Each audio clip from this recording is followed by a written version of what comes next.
Peace to you, everyone. I'm unshaven with all my Stahetki facial hair because, full bloods don't have this sort of thing going, right? Um, anyway, full bloods also aren't bald, straight up full-blown bald, okay? I mean, cancer and diabetes have caused some of that to happen, but I digress. It doesn't matter. I mean, it does to some, but there's something interesting that happened recently, and I get into these Facebook wars, if you will, and I get into these comment sections in certain groups. Now, recently, Principal Chief David Hill, God bless him, and I mean that sincerely. I don't mean that as a slight against them. It's not like, you know, bless your heart or whatever, right? I mean that. God bless him. Okay, I think he's trying to do the right thing for the tribe, and I respect him for it. And that's why he had my vote last time. So he recently, there's actually a couple things he did recently I thought were good. One was because of all the SNAP stuff going on, he and Second Chief Del Beaver were in a commercial, it looks like, where they're, basically helping out the tribe during these difficult times. And there's limitations on the resources, obviously. And that's with by-blood citizens only, by the way. Just let that sink in for a second, okay? Not that non-tribal members shouldn't, don't deserve help as well to a certain degree, but, you got to take care of your own first. America's got to take care of Americans. Well, the tribe needs to take care of its own first and foremost, okay?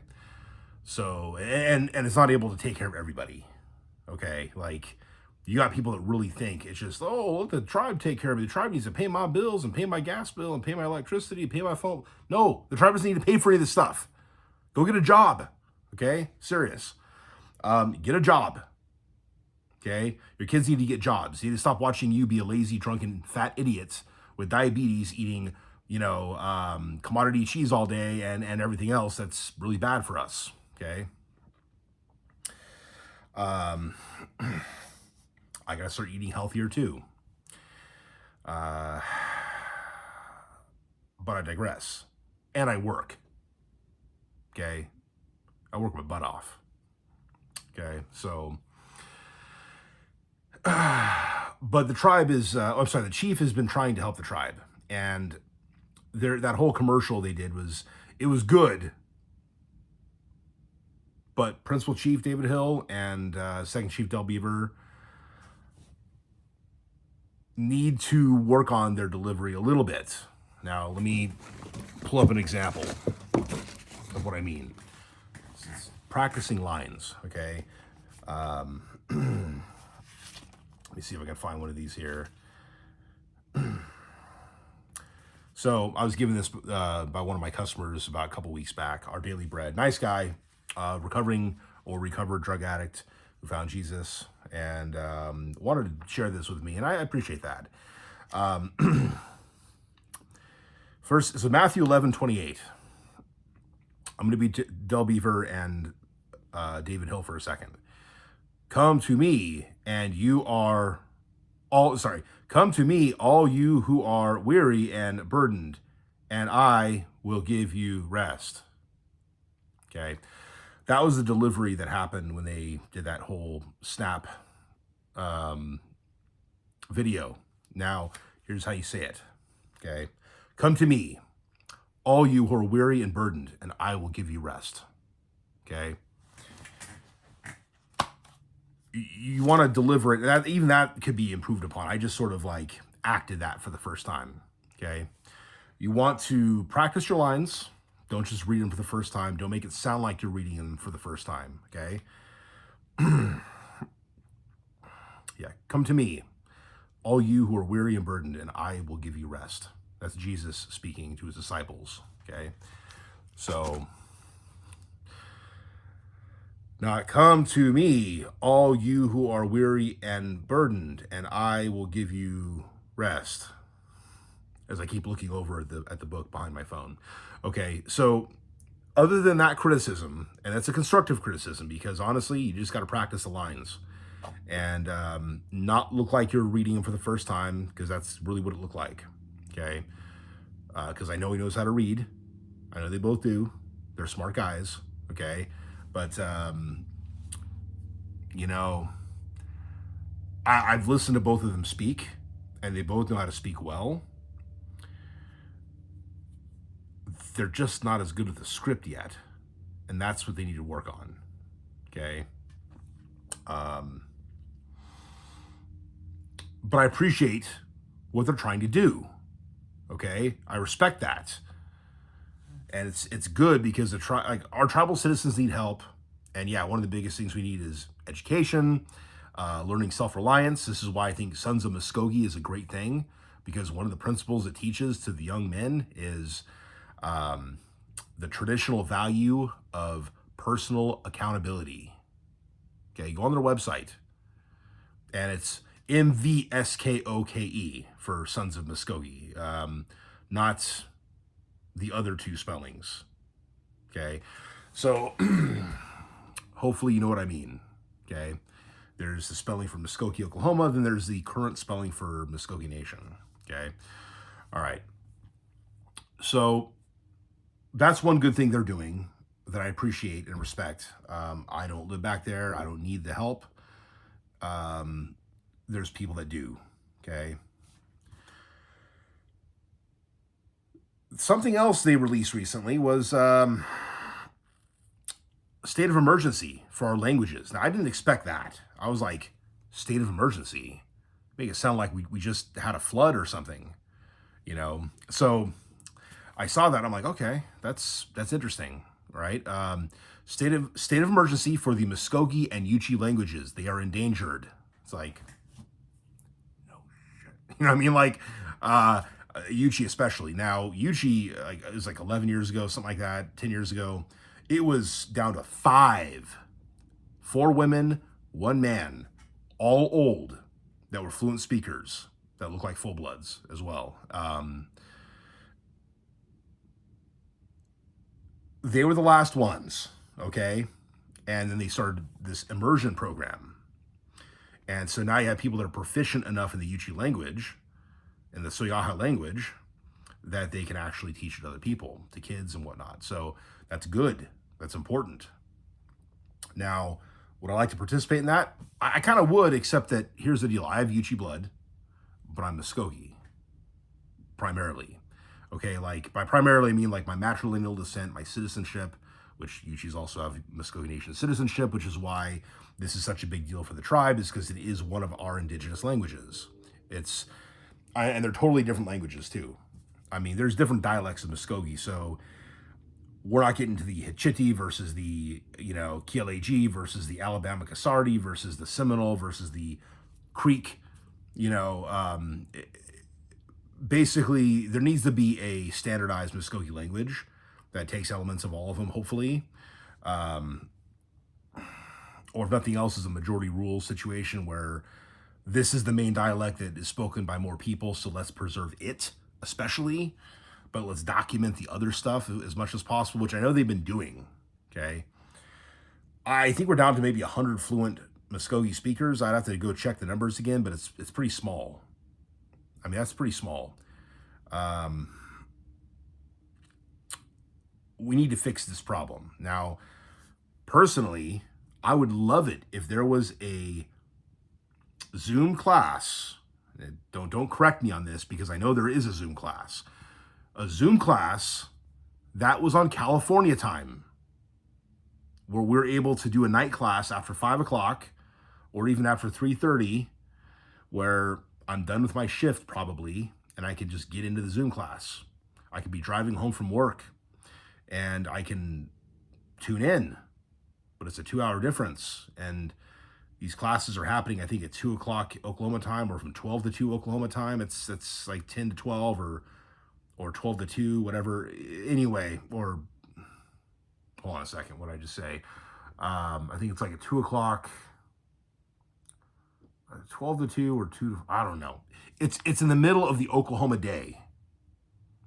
that doesn't work well with the California day, where that's the early part of the day and I'm already at work. I'm in the middle of a water heater install. Okay. So I want there to be a Zoom class.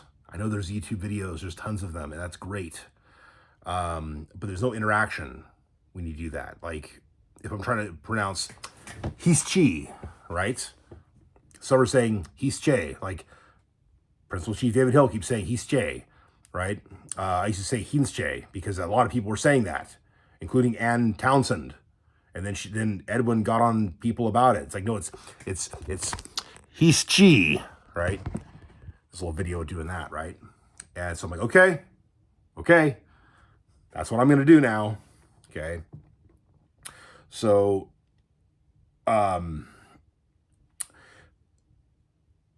certain individual words you can do that online without having interaction so much, but you can watch the mouth, you can record yourself, and then watch the video and go, oh, okay, that doesn't look like the way Edwin's doing it exactly, right? But or when you're doing a full sentence, your full introduction, the traditional way of introducing yourself. I mean, I think I have it down, but to be honest, I might be pronouncing it like a California Stahetki. I don't know. Like I might be pronouncing it like some white dude. Okay. Like, or like some Stilusty might be doing. I don't know. Or anybody else who isn't raised speaking the language. And by the way, there is a Mvskoke accent. I've heard it. I've heard it, and it sounds great. It's magical. Okay. And you kind of have to be a native speaker to be able to have that accent down pat, it seems.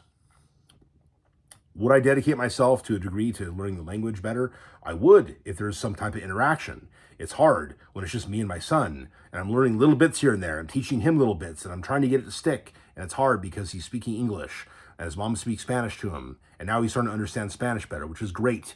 Because if you learn 2 or more languages, you can learn more languages than that more easily. So, yeah, I do want him to learn Spanish, and I do want to have him learn more Mvskoke than I knew at his age. He already knows more Mvskoke than I did at his age, but he's not using the words. I got to get him to use the words, and I need to learn the language better conversationally so that I can teach him these things better, so it'll stick. So when I die someday, hopefully many decades from now, my boy will already have kids, and hopefully maybe even some grandkids. And he will have taught some of them the language, or maybe all of them the language, as best as I was able to teach him, which is better than my mom was able to teach me. And hopefully it'll stick. Okay, anyway. But in the peanut gallery, you got people saying, David, why don't you do the right thing and give the freedmen our citizenship cards or something like that? And it's like, this is in the state of emergency section for the languages, okay?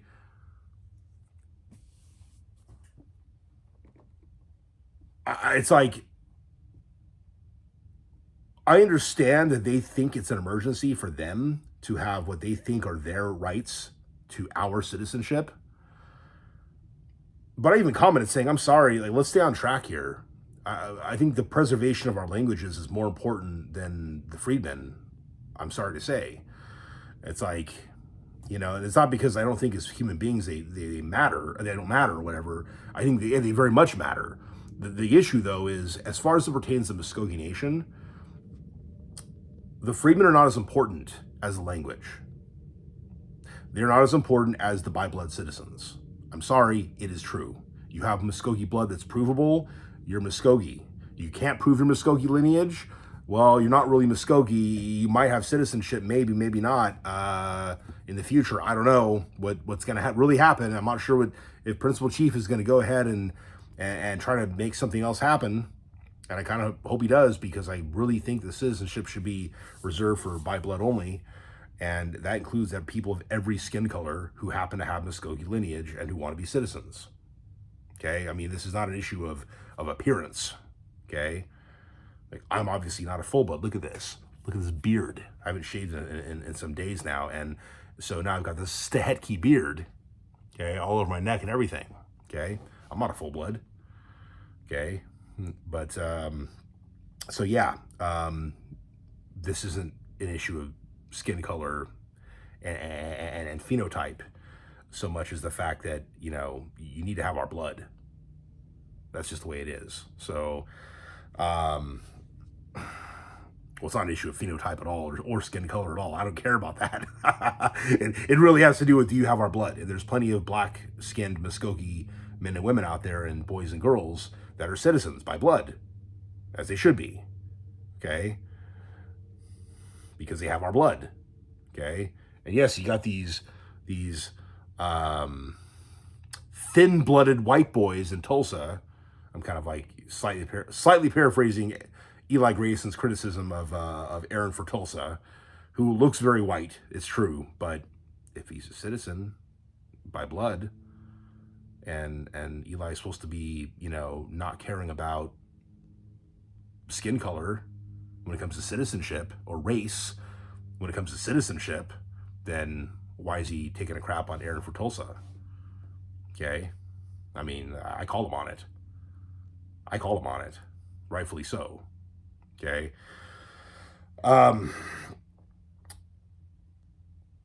Do I think a state of emergency is merited?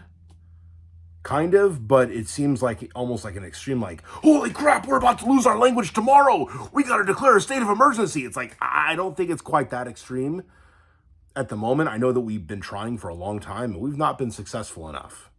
We don't have enough fluent speakers, despite all of the many language resources. And I have several different, series of that. Different books, different CDs. And they've been trying for a long time to document and record the language in a way that's meaningful, where it's preserved by and for the Mvskoke people. I think there's a better way to do it. And I think the answer is the Teach Yourself series. Now, I heard that Teach Yourself Irish wasn't that great. This is, again, going back like probably, 14 years, 15 years, something like that. Teach Yourself Gaelic, Scottish Gaelic, I actually got through a couple chapters of that, and I learned it pretty well, because the way they taught it was really good. And that might be what's lacking here.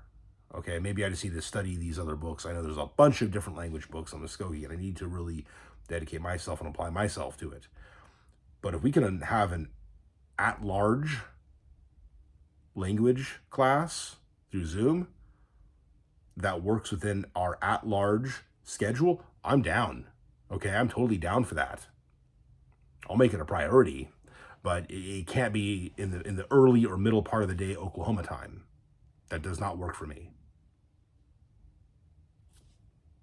It just doesn't. And I'm not alone. And that's just the reality.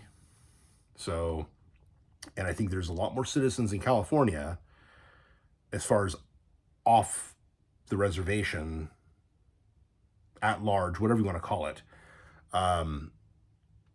There's more of us in California than in any other state or any other region. And so I think that probably should be catered to a little bit more priority-wise. And if you cater to the California people in that regard, here's what's going to happen. People in other parts of the country can say, oh, it's 8 o'clock. Okay, so we're doing a 5 o'clock class. Okay, it's there's a 3-hour difference in New York, and I'm a Mvskoke citizen living in New York. Okay, 8 o'clock class, cool. I'm off work. I'll do this for an hour.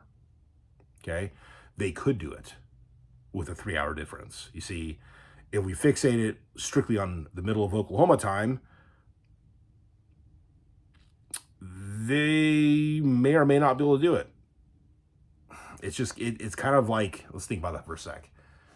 If it's a 12 o'clock Oklahoma class, that's going to be a 1 o'clock New York class.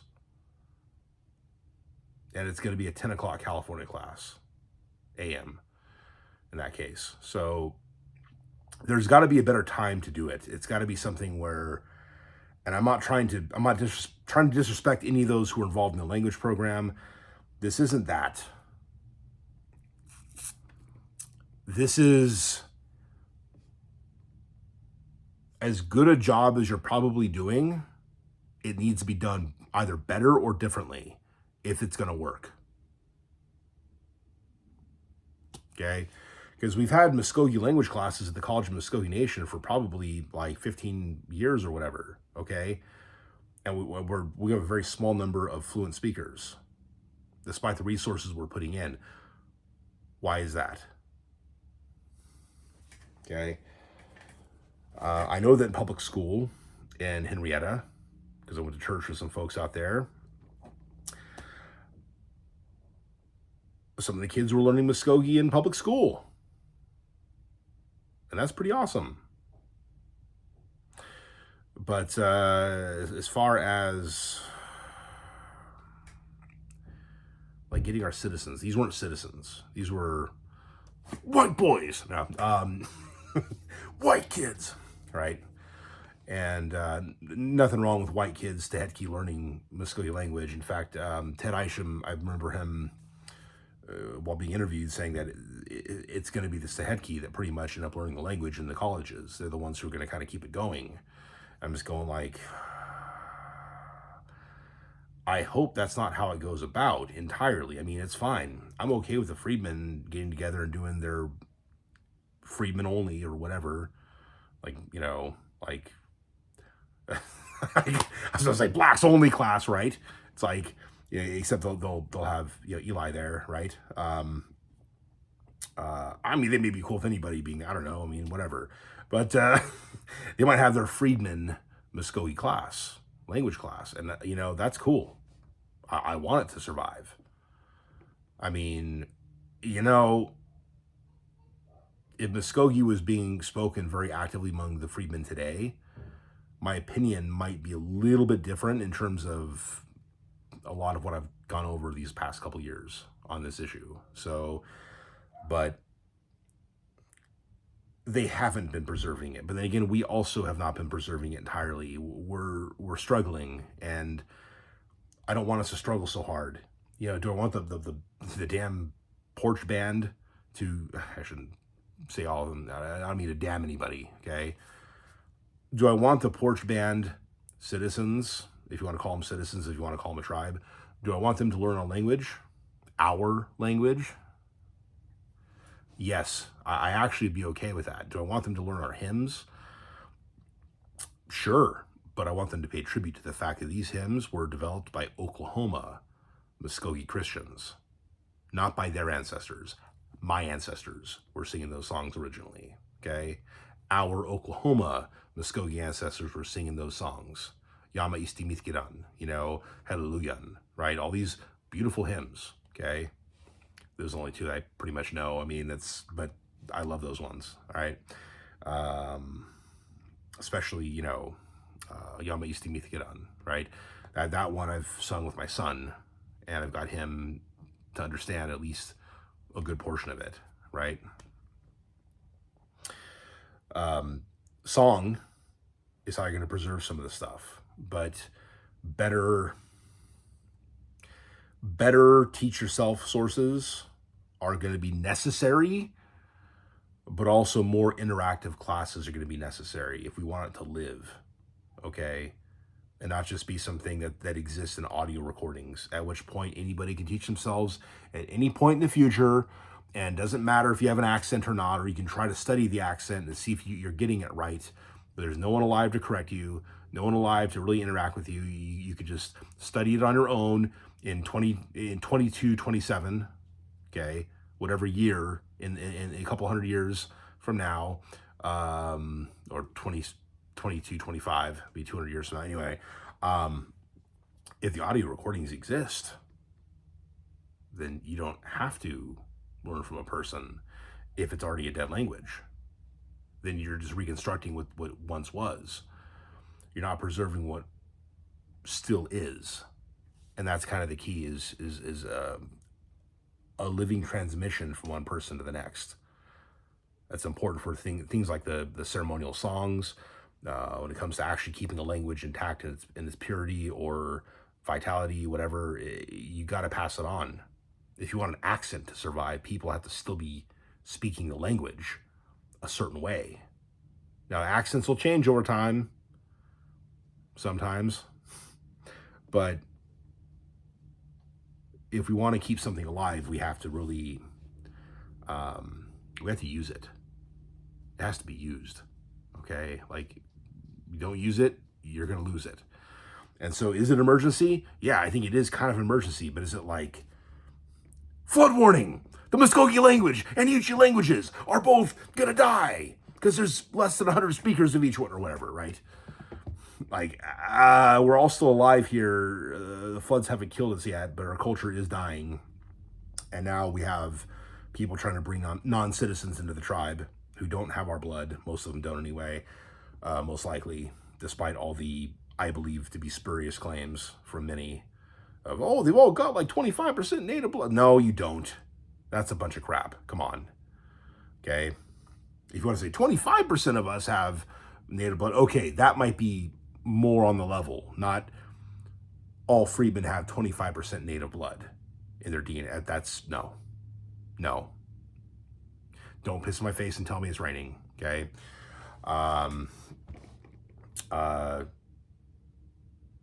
Yeah, anyway. The language needs to survive. We need to speak it. Let's try and do that. I try to put a little bit into my videos, but I haven't done that a whole lot lately, for a while, in fact. A lot's been going on in my life that I still haven't been talking to you guys about here on this channel, okay?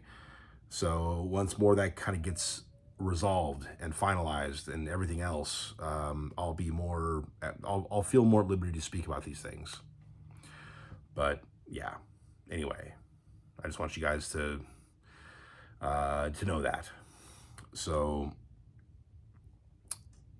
meanwhile, I'll do my part to try to learn the language, to try to teach my son, but it has to be something that we're doing every day for a reason. I understand why people say, well, what are you talking about language? We need to feed people. Got it, but people also need to feed themselves. And I leave that in the comments section too.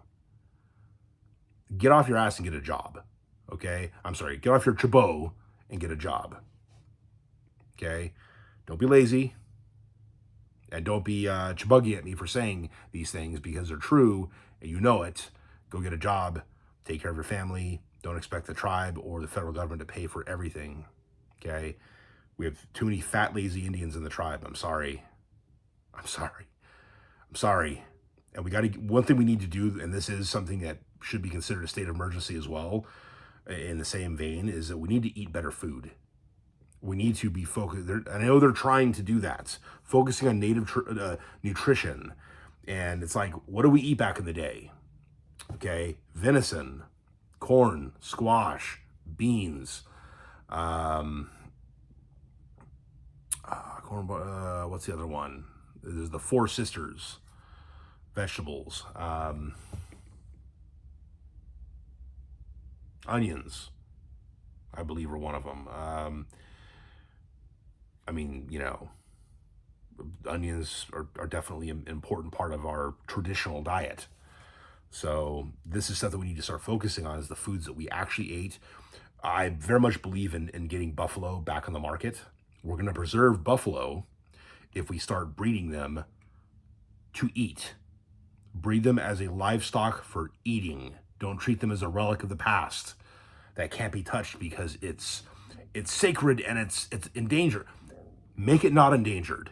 Breed the heck out of these things. Let's eat them. Let's humbuck some Mvskoke, right? Let's eat these things. Let's eat them all the time. Let's have buffalo burgers instead of European beef. Let's make some ground deer burgers. Okay, let's eat stuff that our ancestors actually ate so that we don't get fat and lazy and, unhealthy, even if we're not lazy. I got to eat better. I need to eat better food, okay? And I am working all the time. And I'm not in the worst of shape, but I'm not in the greatest of shape right now either. So things got to change for me. But you got a lot of people, like, on the reservation who are just fat. To quote my late great-aunt Arlene, she's like, James, you're getting fat. I'm like, what? She's like, you look fat right now, right? She was getting on me. I'm like, I wasn't even that bad. I think I'm probably worse now than I was then, and it's like, she was getting on me, man. Like, ugh, I miss her. Okay. But, food sovereignty. I know we're trying to have like, all that. We got to start eating better, healthier, indigenous foods. Okay. Fry bread is not indigenous. We got to stop eating that crap. We don't eat it all the time. I understand it's like a festival type thing. We don't eat that all the time. And it's not a traditional Mvskoke dish. There are some Indian cuisines that look delicious, but probably are also not healthy because they're fried. Although I wouldn't mind having some fried hog. But even that, hog is not indigenous. It's not. So maybe some fried deer. I don't know. Let's try that. But let's focus on eating stuff that's going to make us healthy. Let's focus on learning our language that's dying, that for many of us is already dead. Let's try to figure out what clans we belong to, what tribal towns we belong to, so we don't seem like idiots, okay? People say, oh, my mom's white, so I'm the sweet potato clan. No, you're not. It's not how it works.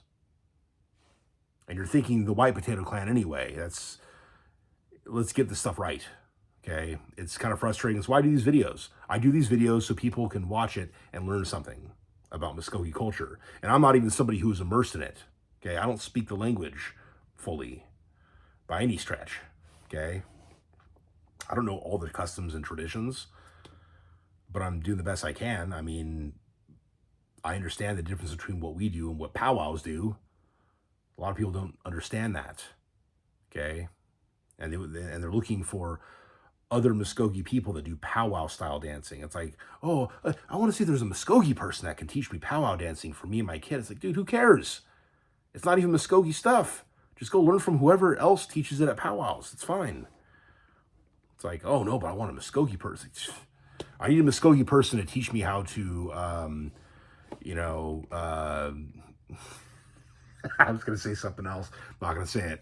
But, to teach me how to, put in a light bulb and how to plug my lamp into the wall. I need a Mvskoke person to teach me how to drive a car or how to, use a computer. It's like, dude, who cares? Just go do it. Now, if it's stomp dance stuff and songs related to that, and, that's different.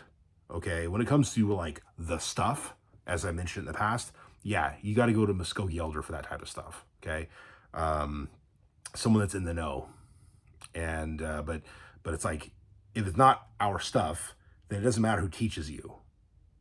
Pretty much. I mean, yeah, ideally you want at least someone who's native teaching you whatever powwow dance you're learning, but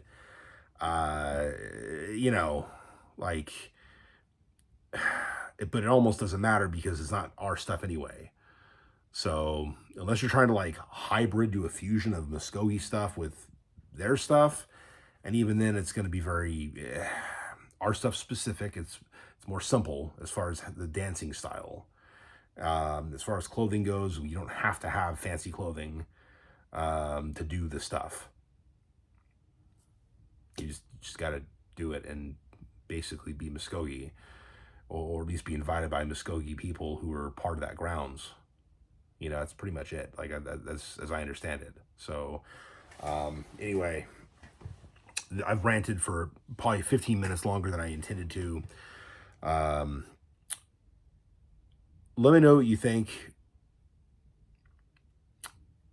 What do you think of Principal Chief David Hill and Second Chief Del Beaver's announcement of the emergency? Okay, because I appreciate what they're doing, or they're trying to do, but I also know that it's something that we've been spending decades trying to figure this out. Like, longer than I've been alive, I'm sure.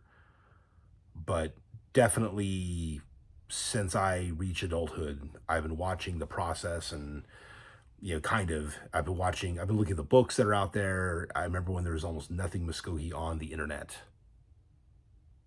I remember what the website looked like when Principal Chief A.D. Ellis was still the chief. I remember that.